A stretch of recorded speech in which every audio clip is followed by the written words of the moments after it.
She was the last pharaoh of Egypt, a queen whose beauty and brilliance could bend the will of empires. Her name was Cleopatra. This is her story. Before we journey into Cleopatra's world, subscribe to uncover more stories that shaped our history. In 69 BC, Cleopatra VII Cleopatra was born into the glittering yet perilous court of the Ptolemaic dynasty. Her family traced its roots to Macedonia, descended from Ptolemy III, one of Alexander the Great's generals. For nearly 3 centuries, they ruled Egypt from the bustling, cosmopolitan capital of Alexandria. But the Ptolemaic court was no safe cradle. Siblings turned on each other, rulers were poisoned or exiled, and power shifted like the sands of the desert. From a young age, Cleopatra learned that survival meant intelligence, adaptability, and above all, strategy. When her father, Ptolemy III died in 51 BC, Cleopatra, only 18, ascended the throne alongside her younger brother, Ptolemy III.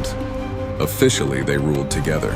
In reality, Cleopatra intended to rule alone, but Egypt was restless. Famine gripped the Nile Valley, and the treasury was nearly empty from her father's lavish spending.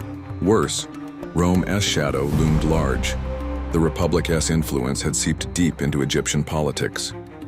Cleopatra's bold reforms, her direct dealings with foreign envoys, and her refusal to be a mere ceremonial figure angered her brother's advisors.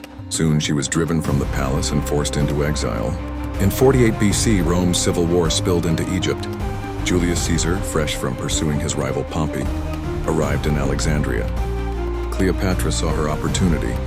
Legend tells us she had herself smuggled into Caesar's quarters, rolled up inside a rug, and emerged to plead her case. What Caesar saw was not just beauty, but a ruler of razor-sharp intellect, fluent in multiple languages, and deeply knowledgeable in politics and science. He agreed to back her claim to the throne. With Caesar's forces, Cleopatra defeated her brother's army in the Battle of the Nile. Ptolemy III drowned while fleeing, and Cleopatra was restored to power, now ruling with her younger brother, Ptolemy XIII, though the true authority was hers. Caesar remained in Egypt for months. During this time, Cleopatra gave birth to a son, Ptolemy XV Philopator Caesar, known in Rome as Caesarion. She claimed him as Caesar's child, though Rome never officially recognized him. Under her renewed reign, Egypt's economy revived.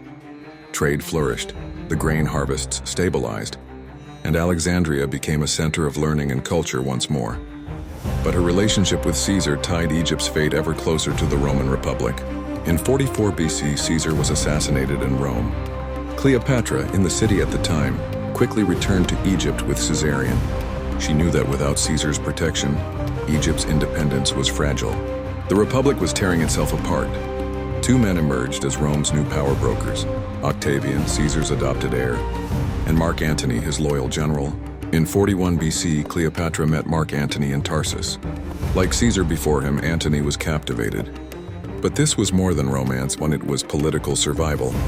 Antony needed Egypt's wealth to fund his campaigns. Cleopatra needed Roman protection. Their alliance became infamous. Together, they lived lavishly in Alexandria, throwing feasts that dazzled the ancient world.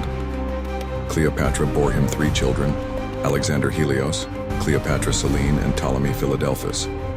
But their love, and Antony's perceived betrayal of Rome, fueled Octavian's propaganda. He painted Cleopatra as a seductress plotting to rule the Roman world. War became inevitable. In 31 BC, Antony and Cleopatra's forces faced Octavian at the Battle of Actium. The battle was a disaster. Their fleet was surrounded, morale collapsed, and they fled back to Egypt. Octavian pursued them relentlessly. In Alexandria, Antony, believing Cleopatra had taken her own life, fell on his sword. Mortally wounded, he was brought to her side and died in her arms.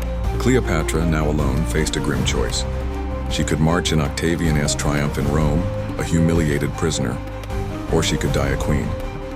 According to legend, she chose the latter, allowing a venomous asp to bite her. On August 12, 30 BC, Cleopatra VII died. With her, the Ptolemaic dynasty ended, and Egypt became a province of Rome. For over 2 millennia, Cleopatra's image has been shaped by the pens of her enemies and the imaginations of storytellers.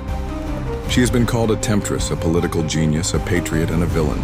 But perhaps the truth is this: Cleopatra was a ruler, who fought to keep her people a sovereignty in an age when empires devoured kingdoms whole. She played the game of power as well as any man of her time, and for a brief, brilliant moment, she won. If Cleopatra's story moved you, subscribe, thank you.